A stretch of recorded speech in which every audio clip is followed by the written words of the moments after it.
você está assistindo esse vídeo, eu tenho certeza que você tem interesse em saber como conseguir um certificado, tanto de ensino fundamental, tanto como de ensino médio, mesmo estudando em casa. Quer ver? Então vem comigo!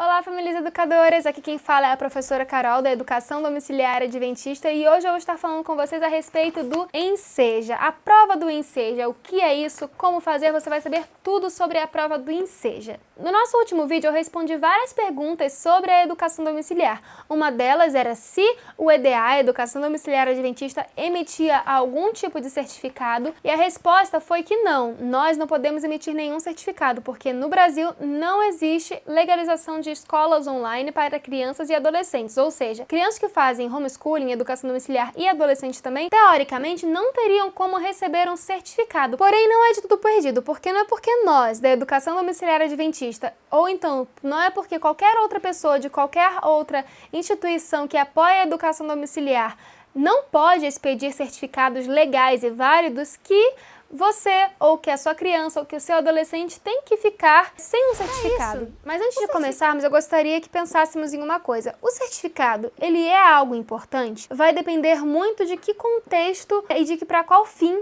você deseja ele. A educação do céu é uma educação que não tem diploma, que não tem fim. É uma educação na qual vamos estudar eternamente com Jesus. Nós sabemos disso e podemos ficar tranquilos sabendo que cada um tem o seu próprio ritmo. Porém, às vezes somos pressionados por familiares, ou então por algum órgão, ou então pela própria escola, ou então somos pressionados por qualquer coisa que estão à nossa volta, dizendo que essa criança ela não vai conseguir ir para uma faculdade, não vai conseguir um bom emprego, não vai conseguir nada disso se ela não tiver um certificado. Até mesmo no mundo a gente já sabe que isso é mentira. Existem muitos médicos que deixaram de ser médicos para virarem taxistas, eu conheci alguns desses. Existem muitas pessoas que nunca tiveram diploma nenhum e são ótimos profissionais e recebem muito bem no ponto de vista do mundo. Tendo em vista isso, não é necessário para nós, cristãos, adventistas, que tenhamos um certificado para provar alguma coisa, para saber se conhecemos ou não alguma coisa, porque da mesma maneira que existem pessoas que não têm diploma algum e que são muito espertas, que são muito inteligentes no que fazem, existem pessoas que têm um diploma que não têm conhecimento nenhum daquela área. Então, eu gostaria de deixar claro que isso aqui não é uma obrigação, e sim uma opção. Eu tenho um certificado do Enseja, não é esse, porque eu não sabia que eu ia gravar esse vídeo hoje, e eu acabei não trazendo ele, eu deixei ele em casa. E ele não é tão bonitinho assim, então não espere algo com essas bordinhas, depende muito de qual estado você vai estar e qual cidade você vai estar. Eu tenho um por quê? Porque como eu trabalho com educação, como eu sou professora, eu precisava de um diploma para mostrar que sim, eu sei o que eu estou fazendo e sim eu posso atuar nessa área. Então, para mim, o certificado ele foi apenas uma obrigatoriedade que a instituição que eu estava estudando naquele presente momento, que era uma universidade online, estava exigindo para que eu pudesse receber o meu diploma da faculdade. Porém, se eu não fosse atuar como professora oficialmente, como eu já atuei e como eu posso talvez atuar alguma vez na minha vida, eu não necessitaria desse diploma. Eu não necessitaria do certificado do Enseja. Se eu fosse apenas ser uma missionária, por ser, eu não precisava disso, embora o conhecimento continuaria o mesmo. Porém, às vezes, para darmos validação ao que fazemos, é sim necessário ter um papel, porque isso é muito importante para algumas pessoas, e eu entendo isso. É o sistema no qual estamos envolvidos. Então, o certificado tem que ser bem claro para você, que isso tem que ser uma opção e não uma obrigação. Se o adolescente não achar necessidade disso, se não fizer diferença na vida dele, pode seguir tranquilamente sem isso, porque a sabedoria, o conhecimento vai ser igual. Isso aqui não prova nada, tá bom? Mas, como eu falei, às vezes tem algum parente que está exigindo alguma coisa, às vezes tem alguma instituição que se diz de educação que está querendo provar, que você prove alguma coisa para que eles possam te deixar em paz, aí pede para a criança fazer uma prova e assim por diante. Então, isso aqui, ele é como uma opção até mesmo de resguardo. Mas então, o que significa o Enseja?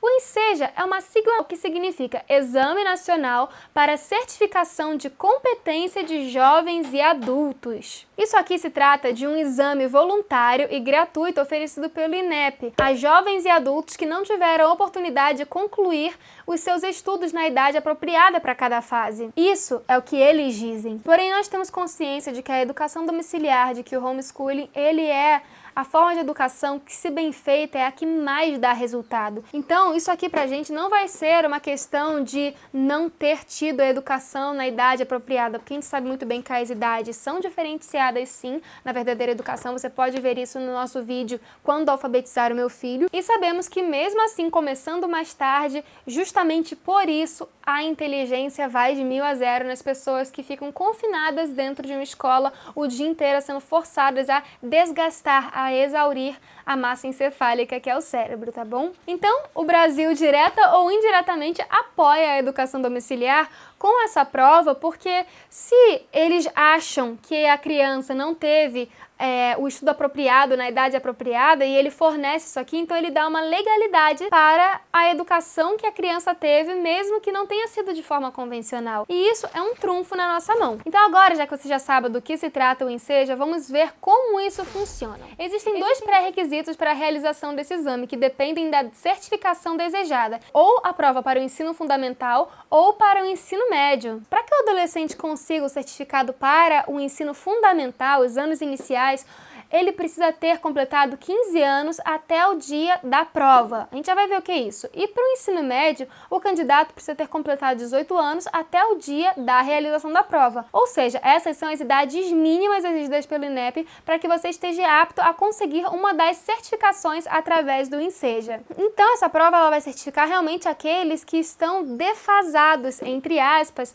na educação, no que eles acham que é uma defasagem educacional. Ou seja, se a criança tem menos de 15 anos e tecnicamente ainda não passou do ensino fundamental para o médio, ela não pode fazer a prova do ensino fundamental. Mas não se preocupe, porque essa prova geralmente é no meio do ano, tá bom? E são feitas aos domingos. Então, nós da Educação Domiciliar Adventistas podemos dizer que é seguro fazer essa prova porque ela é aos domingos e não aos sábados. Mas então, essa prova é feita no meio do ano. Só que a inscrição dela tem uma data limite e é feita alguns meses antes. Então vamos supor, a criança está ali com 14 anos no mês de fevereiro, quando ela fez a inscrição para o Enseja. Mas a prova é só no meio do ano e ela faz 15 anos no mês de maio. Então sim, ela pode se inscrever mesmo tendo 14 anos na hora da inscrição, desde que ela tenha completado 15 anos até um dia antes da prova, tá bom? E a mesma coisa para 18 anos, para que se faça a prova do ensino médio. Um detalhe é que o exame ele é considerado, em média, 50% mais fácil do que o Enem. Ele é mais fácil do que o Enem porque o Enem ele é um monte de decoreba que vive mudando. E ele é feito para realmente dificultar a entrada na universidade e também dificultar as bolsas nas universidades na qual utilizam ele. Porém, o Enseja não, ele é gratuito e serve apenas para te dar um certificado, uma conclusão de que você sim tem a capacidade, tem o conhecimento necessário. Eu lembro que quando eu fiz essa prova, existiam pessoas de todas as faixas etárias. Tinham jovenzinhos como eu, que tinha na época 18 anos, tinha outras pessoas um pouco mais velhas que realmente pareciam ter abandonado a escola por qualquer outro motivo, tinham pessoas de meia idade, tinham até mesmo uma senhorinha, porque é realmente uma prova muito simples, com os conteúdos básicos do cotidiano. E se a educação domiciliar for feita de maneira correta, coerente, essas crianças elas se sairão acima da média, elas sairão no topo. Elas vão sair muito acima da média, elas vão chegar à excelência, porque a educação domiciliar ela não é básica, ela é extraordinária, como eu falei no último vídeo. Então pode ter certeza que se você está praticando a verdadeira educação de maneira correta, as suas crianças vão tirar de letra essa prova do Enseja e vão ter esse papelzinho aqui que vai provar para todo mundo que a educação domiciliar traz sim ótimos resultados. Na prova, nós vamos ter 30 questões objetivas para cada área de conhecimento. São questões de múltipla escolha, com apenas 4 alternativas cada. E, além dessas questões, também vamos ter uma redação. No meu caso, quando eu fui fazer, a redação exigia, no mínimo, 4 linhas de redação. Ou seja, com 4 linhas, com 4 frases, a pessoa já consegue passar nessa prova. Então, agora vamos para uma questão importante para nós que somos cristãos. Eu acabei de falar da redação, que por mais que ela tenha só 4 linhas, ela pode esconder um perigo para nós que somos cristãos. Cada vez mais, e isso já não é de hoje, as provas podem, ou não, mas podem vir com questões capciosas, com questões que poderiam tirar a criança do foco dos princípios cristãos. No caso do ano de 2019, o tema do Enseja foi a organização do tempo e o acesso às redes sociais e também as novas formas de consumo da atualidade. São temas que você pode discorrer tranquilamente, mas tem temas que podem ser capciosos, como a identidade de gênero, como a evolução e assim por diante. O que você tem que deixar bem claro para a criança é que essas coisas vão acontecer. Essas pessoas vão pedir isso em um momento ou outro. Então você tem que responder aquilo que elas querem sem abrir mão e tirar a razão da sua fé. Se você tiver que falar sobre o evolucionismo sem poder defender o criacionismo, o que acontece em alguns casos, você tem que dizer nas palavras da pessoa que quer ouvir. De acordo com o livro tal, isso aqui aconteceu. De acordo com as coisas tais, isso aqui aconteceu, para que não fique gravado na mente da criança que talvez tenha a possibilidade de algo não ser como ela achou até então que era. Então a criança tem que ser instruída. Tá? Você tem que dizer para a criança que, olha, nós cremos nisso, por isso, por isso e por isso. Porém, há pessoas que não têm esse conhecimento e vão querer que você fale, talvez, sobre tal e tal coisa. Você vai ter que instruir a criança de que ela não pode abrir mão da fé dela, mesmo que ela tenha que falar aquilo que alguém quer escutar, só que não com as palavras dela, com as palavras dos escritores. Mas eu posso dizer também que, de acordo com as últimas redações que foram pedidas, nenhum desses temas foram pedidos. Mas é algo bom de se ter em mente, porque em um momento ou em outro, ainda mais se a criança for querer entrar em uma universidade, e eu aconselho que, caso isso aconteça, seja uma universidade online, que aí você tem mais liberdade e tem menos influências de falácias do mundo na cabeça do jovem, tá bom? Mas então, passado a questão da redação, vamos ver quais são as áreas de conhecimento cobrada para cada tipo de certificação. Para você ter o certificado do ensino fundamental, o jovem vai ter que passar pelas provas de língua portuguesa, língua estrangeira modernas, artes, educação física, redação, matemática, história, geografia, ciências naturais também. Agora, o ensino médio vai pedir linguagem, códigos e suas tecnologias, redação, matemática e suas tecnologias, ciências humanas e suas tecnologias, ciências da natureza e suas tecnologias também, tá bom? E o cálculo da nota ela vai ser feito assim como no Enem, que é feito através do TRI, que é a teoria de resposta ao item, que avalia a habilidade e minimiza a possibilidade dos chutes dos candidatos. E para que você possa passar na prova, é necessário que você consiga pelo menos algumas dessas exigências. É necessário o acerto de 50% ou mais das questões objetivas, que são as de múltipla escolha, e conseguir entre 5 a 10 pontos na redação. Um ponto positivo do Enseja, comparado com o Enem, é que o participante que consegue a nota mínima exigida em uma ou duas, ou até mesmo 3 das 4 provas, consegue emitir um certificado parcial das proeficiências. Desta forma, no ano seguinte, ele só vai precisar fazer uma prova nas matérias nas quais atingiu a nota mínima, ou seja, a pessoa só vai ficar em recuperação, entre aspas, naquela matéria realmente que ela não conseguiu a nota mínima, tá bom? Lembrando que nota não é sinônimo de conhecimento, de inteligência, tá bom? Isso aqui é algo para homens, isso aqui é algo para Deus. E agora você pode estar se perguntando, tá bom, mas como que eu faço a inscrição para o Enseja? É muito simples, ela é realizada somente pelo site oficial, nas datas estipuladas pelo edital vigente divulgado pelo INEP. Então você pesquisa Enseja 2023, Enseja 2024 e vai aparecer os sites explicando como fazer para participar, quais são as exigências e eles mesmos vão dar o link para o site oficial daquele ano. Como eu já disse, o valor do Enseja e da inscrição é gratuito, não vai ser necessário nenhum pagamento além do deslocamento da sua casa até o local da prova. E o processo de inscrição é feito na página do participante no site oficial do Enseja. É necessário um preenchimento de um formulário com suas informações pessoais e questionário socioeconômico. Falando em inscrições, elas são normalmente iniciadas no mês de março e terminam no mês de maio, sempre lá pelo site do Enseja. Os resultados do Enseja são divulgados pelo site do INEP na sua parte do participante, que você vai ter acesso assim quando vocês realizarem a inscrição. E quando você realizar a prova, quando der a data de ver o resultado, você só vai acessar a página do participante do Enseja, vai informar o seu CPF e a sua senha que você cadastrou e clicar no botão indicado que vai mostrar a nota e pronto, tudo certo. É só você conferir e vai saber o resultado. Essa é uma prova muito simples, como eu falei. É quase impossível uma pessoa não passar, mas se não passar, é só refazer aquela questão no ano seguinte. Como eu disse, não tem custos nenhum. Onde é feita essa prova e onde eu pego o meu certificado? O meu certificado ele não é como esse, mas ele também tem o logo do IFE, que é o Instituto Federal, que foi o que emitiu o meu certificado. Eu não sei se em todos os estados são assim, porém o que aconteceu? Quando eu fiz a inscrição, ele dá lá as opções locais. Você colocando o seu local, ele vai te dar os locais mais próximos que vão ter a prova do Enseja naquele ano. O meu foi na cidade vizinha, quando eu fiz. Então eu fui para a cidade vizinha, fiz a prova numa escola que eu nunca tinha visto na vida, mas quando foi para eu pegar o meu certificado, eu peguei no IFE, que era um pouco mais próximo de casa. Também era longe, mas era bem mais próximo do que a escola que eu fiz a prova. Então também pode acontecer isso. Você tem que ficar ligado no site para saber onde você vai fazer e onde você vai receber o seu certificado. Agora vamos supor que você é um brasileiro que pratica educação domiciliar, o homeschooling, mas que não mora no Brasil e também deseja ter o certificado do Enseja para comprovar que a sua criança, que seu adolescente estão sim bem aparados intelectualmente. Existe um tipo de Enseja que é o Enseja Exterior. Ele é dedicado aos brasileiros que moram no exterior. As provas seguem o mesmo esquema do Enseja comum e são aplicadas em vários países que possuem convênio com o INEP, em parceria com o Ministério das Relações Exteriores. Em 2019, 12 países receberam o exame. Agora sim, o que você deve estudar para o Enseja?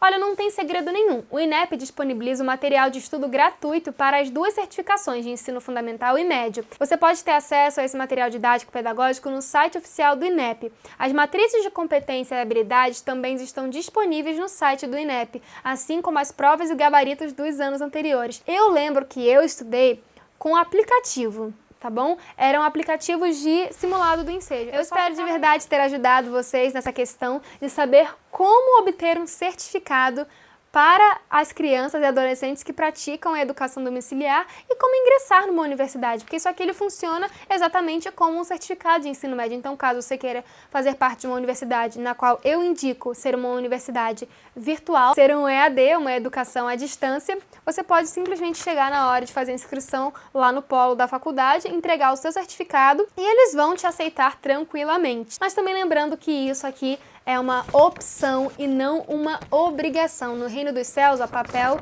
não vale de nada, a não ser o papel da Bíblia. Não se preocupe, então, com idade séria, não se preocupe com seriedade escolar, no quesito de estar na primeira série, segunda série, ou então no primeiro ano, segundo ano, porque isso para Deus de nada vale. Não importa para Deus. Não adianta ter um cuspe-giz para cuspir tudo ali na hora da prova, responder as questões de uma forma grosseira e depois daquilo ali esquecer tudo, que é o que acontece com a maioria dos estudantes de escolas convencionais. Então, se você faz educação domiciliar, não se preocupe em igualar a sua criança à seriedade escolar, porque isso não é benéfico. Vá no ritmo da sua criança. Se ela está um pouco mais avançada, acompanhe ela. Se ela está um pouco mais atrás, continue incentivando, porque na verdade ela não está atrás. Ela está no momento certo, no local certo, no qual ela deveria estar. Não é o certo para o irmão dela, não é o certo para o coleguinha dela, é o certo para ela. Isso não é preguiça, isso não é lentidão. Tem muita diferença entre uma criança que está procrastinando nos estudos e uma criança que está sendo incentivada, que está sendo educada de maneira correta e está indo no seu próprio ritmo, porque isso vai fazer com que realmente ela fixe tudo. E isso aqui, então, vai sair de letra para ela quando for a hora dela fazer isso aqui. Não precisa fazer com 15 anos a prova do ensino fundamental. Se quiser fazer as duas com 18, pode, tá bom? Se quiser fazer uma com 18, outra com 20, também não há problema algum. O mundo nivela por baixo e faz as pessoas correrem para que elas não consigam segurar as informações necessárias, tá bom? E para te ajudar, nós temos a coleção Família Educadora. Eu vou deixar também o link aqui na descrição. São livros para as crianças de 3 a 14 anos, na qual você pode ensinar os seus filhos de acordo com a palavra de Deus, totalmente baseado na Bíblia, Espírito e Profecia e no livro da natureza, tendo as matérias de português, matemática, história, geografia, artes úteis, culinária, marcenaria e muitas outras matérias nesses livros, tá bom? Os livros são integrados, cada volume dura no mínimo um trimestre, se você for de acordo com a verdadeira educação, que vai falar que é para ir no ritmo da criança, como acabei de falar, e também de não passar nunca de 2 horas no máximo de conteúdos teóricos por dia com as crianças mais velhas. Com as crianças menorzinhas, meia hora, 1 hora já tá bom demais por dia. E se vocês precisarem de qualquer outra informação sobre educação domiciliar, pode me chamar no WhatsApp, pode deixar os seus comentários. Nos siga no Instagram e sim, estejam preparados para entregar a melhor educação para os seus filhos. Tchau!